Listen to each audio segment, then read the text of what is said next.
Iran ಮೇಲೆ Israel ಮತ್ತು America ಜಂಟಿ ದಾಳಿಯ ಹಿನ್ನೆಲೆ ಮಧ್ಯಪ್ರಾಚ್ಯ ದೇಶಗಳಿಗೆ ಸಂಚರಿಸಬೇಕಿದ್ದಂಥ ವಿಮಾನಗಳು ಸ್ಥಗಿತವಾಗಿವೆ.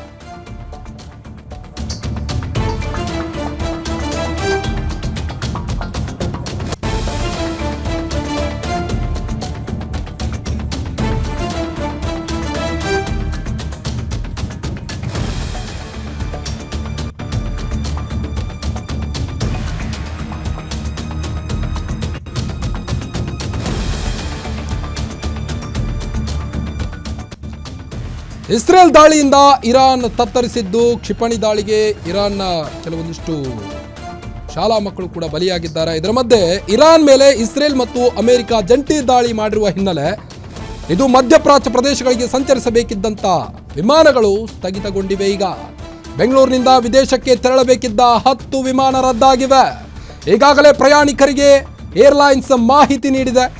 ಯುದ್ಧದ ಭೀತಿಯಿಂದ ವಿಮಾನ ಸಂಚಾರ ಸಂಪೂರ್ಣ ಸ್ಥಗಿತಗೊಂಡಿದೆ. ಹೊರಹಾಕುತ್ತಿರುವಂತಹ ಪ್ರಯಾಣಿಕರು ವಿದೇಶದಿಂದ ಬೆಂಗಳೂರಿಗೆ ಬರಬೇಕಿದ್ದಂಥ ವಿಮಾನಗಳು ಕ್ಯಾನ್ಸಲ್ ಆಗಿವೆ. ಈಗ ದುಬೈ, ಅಬುಧಾಬಿ, ಜಿದ್ದಾ ಸೇರಿ ಹಲವೆಡೆ ತೆರಳಬೇಕಿದ್ದವು ಕ್ಯಾನ್ಸಲ್ ಆಗಿದ್ದಾವೆ ವಿಮಾನಗಳು. ದುಬೈ ಇಂಟರ್ನ್ಯಾಷನಲ್ ಏರ್ಪೋರ್ಟ್ ತಾತ್ಕಾಲಿಕ ಸ್ಥಗಿತವಾಗಿದೆ. ಇರಾನ್ ಮೇಲೆ ಇಸ್ರೇಲ್ ಮತ್ತು ಅಮೆರಿಕ ಜಂಟಿ ದಾಳಿ ನಡೆಸಿರುವ ಹಿನ್ನೆಲೆ ಮಧ್ಯಪ್ರಾಚ್ಯ ದೇಶಗಳಿಗೆ ಸಂಚರಿಸಬೇಕಿದ್ದಂಥ ವಿಮಾನಗಳು ಸ್ಥಗಿತಗೊಂಡಿವೆ.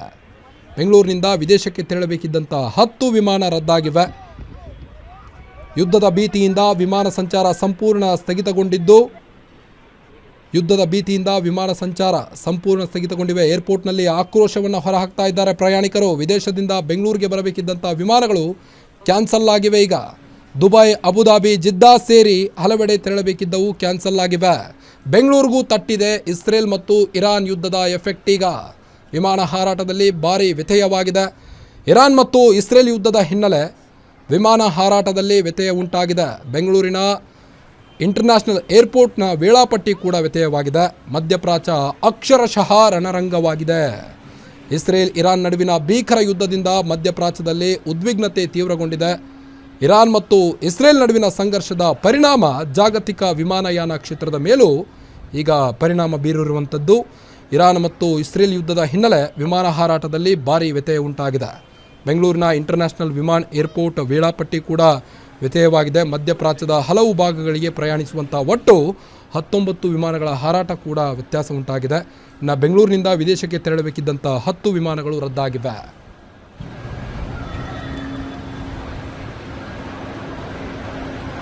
ನಾವು ಬೆಂಗಳೂರಿನಿಂದ ಇದಕ್ಕೆ ಮಕ್ಕಾ ಮದೀನಾಗೆ ಹೋಗಕ್ಕೆ ಟ್ರೈ ಮಾಡಿದೀವಿ ಸರ್. ಈಗ ಬೆಳಗ್ಗೆಯಿಂದ ನಾವೆಲ್ಲ ಕಾಯ್ಕೊಂಡಿದೀವಿ. ಈಗ ಇಂಡಿಗಾ ಪ್ಲೇನ್ ಬರ್ತದೆ ಅಂತ ಹೇಳಿದ್ರು ನಮ್ಗೆ. ಇಂಡಿಗಾ ಬರೋದು ಈಗ ಗ್ಯಾರಂಟಿ ಇಲ್ಲ ಅಂತಾರೆ. ಎಲ್ಲ ಸಾಮಾನು ಎಲ್ಲ ಬಂದಿದೆ. ಹೋಗಿದ್ರೆ ಈಗ ಬಂದು ಒಂದೇ ತಕ್ಷಣ ಹಂಗೆ ನಮ್ಗೆ ಇದೆಲ್ಲ ನೋವು ಬಂದ್ಬಿಟ್ಟು ಪ್ಲೇನ್ ಇಲ್ಲ ಅಂತಾರೆ. ಇದಕ್ಕೆ ಈ ವಿಷಯ ಏನಿದೆ ಸ್ವಲ್ಪ ನೀವು ತಿಳಿಸಿ ಹೇಳಿ ಸರ್. ಹಿಂಗೆ ಮಾಡಿದ್ರೆ ನಾವು ಏನ್ ಮಾಡ್ಬೇಕು ಸರ್? ಮೊದ್ಲು ಒಂದ್ಸತಿ ನಾವು ಡೆಲ್ಲಿಗೆ ಹೋದ್ರಿ, ಅಲ್ಲಿ ಕಲ್ಕತ್ತಾ ಅವ್ರಿಗೆ ಇಂಡಿಗಾ ಪ್ಲೇನ್ ಕ್ಯಾನ್ಸಲ್ ಆಯ್ತು ಅಂದ್ರು.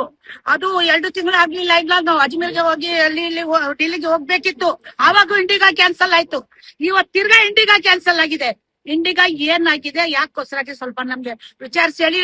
ನಮ್ದು ಎಷ್ಟು ಖರ್ಚಾಗಿದೆ? ಈಗ ಬೆಳಗ್ಗೆಯಿಂದ ಯಾವ್ಯಾವ ಊರಿಂದ ನಾವು ಬಂದಿದೀವಿ, ನಮ್ಗೆ ಎಷ್ಟು ತೊಂದರೆ ಆಗಿದೆ ಸರ್. ನಾವ್ ಏನ್ ಮಾಡಿದ್ರೆ ಆಕ್ಚುಲಿ ನಮ್ ಫ್ರೆಂಡು ಲೈಕ್ ಶಿವಮೊಗ್ಗದಿಂದ ನಾವು ಡ್ರಾಪ್ ಮಾಡ್ತಾ ಇದ್ವಿ. ಆ ಮೂಮೆಂಟ್ ಅಲ್ಲಿ ಇಟಾಲಿದು ಫ್ಲೈಟ್ ಏನ್ ಕ್ಯಾನ್ಸಲ್ ಆಯ್ತು. ಸೊ ಅದಕ್ಕೆ ನಾವು ನನ್ ಫ್ರೆಂಡ್ ಹೋಗ್ತಾರೆ ಇದಾರೆ ಅಂತ ಫುಲ್ ಬೇಜಾರಾಗಿದ್ವಿ. ಸೊ ಇವಾಗ ಅವ್ರು ಹೋಗ್ತಾ ಇಲ್ಲ, ಅದೊಂದ್ ಕಡೆ ಖುಷಿ ಇದೆ. ಬಟ್ ಫ್ಲೈಟ್ ಕ್ಯಾನ್ಸಲ್ ಆಯ್ತು ಅಂತಾನು ಅವ್ರಿಗೆ ಸುಮಾರು ವರ್ಕ್ ಇದೆ ಇಲ್ಲ ಅಂತ ಹೋದ್ರು. ಬಟ್ ಅದನ್ನು ಒಂದ್ ಕಡೆ ಬೇಜಾರಿದೆ. ನಾ ಮಾತಾಡಿದ್ರು ನನ್ ಫ್ರೆಂಡ್ಸ್, ಅವರಿಗೆ ಇನ್ಫಾರ್ಮೇಶನ್ಸ್ ಎಲ್ಲ ಸಿಕ್ತು.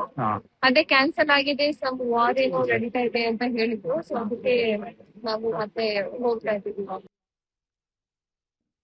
ಬನ್ನಿ ಬಗ್ಗೆನಷ್ಟು ಹೆಚ್ಚಿನ ಅಪ್ಡೇಟ್ಸ್ ಕೊಡ್ತಾ ಹೋಗ್ತಾರೆ ದೇವನಹಳ್ಳಿ ರಿಪೋರ್ಟರ್ ಮಹೇಶ್. ಇರಾನ್ ಮತ್ತು ಇಸ್ರೇಲ್ನ ಈ ಒಂದು ಯುದ್ಧ, ಅಮೆರಿಕ ಜಂಟಿಯಾಗಿ ನಡೆಸಿರುವಂಥ ದಾಳಿ ಹಿನ್ನೆಲೆ ಈಗ ಏರ್ಲೈನ್ಸ್ಗೂ ಕೂಡ ಬಿಸಿ ತಟ್ಟಿರುವಂಥದ್ದು. ಈಗ ಬೆಂಗಳೂರಿನ ಏರ್ಪೋರ್ಟ್ನಲ್ಲಿ ಯಾವ ರೀತಿಯಾದಂಥ ಪರಿಸ್ಥಿತಿ ಉಂಟಾಗಿದೆ?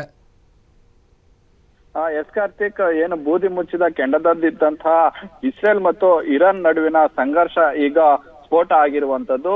ಇದರ ಪ್ರಭಾವ ಕೆಂಪೇಗೌಡ ಅಂತಾರಾಷ್ಟ್ರೀಯ ವಿಮಾನ ನಿಲ್ದಾಣಕ್ಕೂ ಬಿಸಿ ಮುಟ್ಟಿರುವಂತದ್ದು.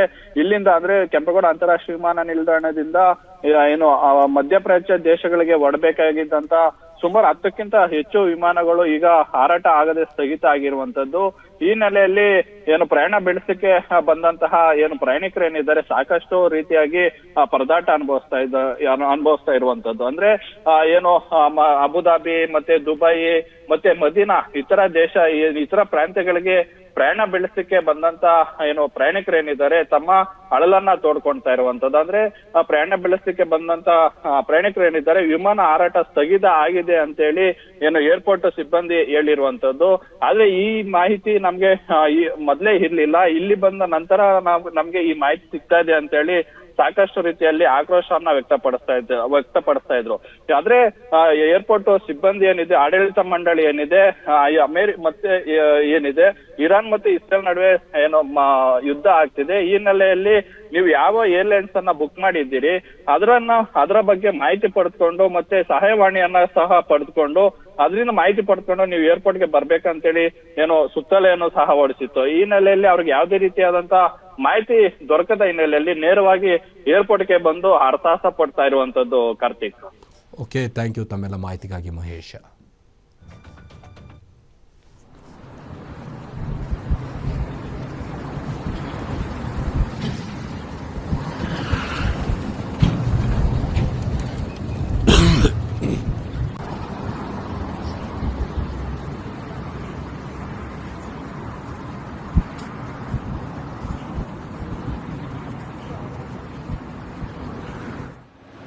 ಸರ್, ಇವಾಗ ನಮ್ ಬ್ರದರ್ ಹೋಗ್ತಾ ಇದೆ. ಬ್ರದರ್ ಗ್ರೂಪ್ ಜೊತೆ ಟೋಟಲ್ ಆಗಿ ಒಂದು 15 to 20 ಮೆಂಬರ್ಸ್ ಹೋಗ್ತಾ ಇದ್ರು ಗ್ರೂಪ್ ಅಲ್ಲಿ.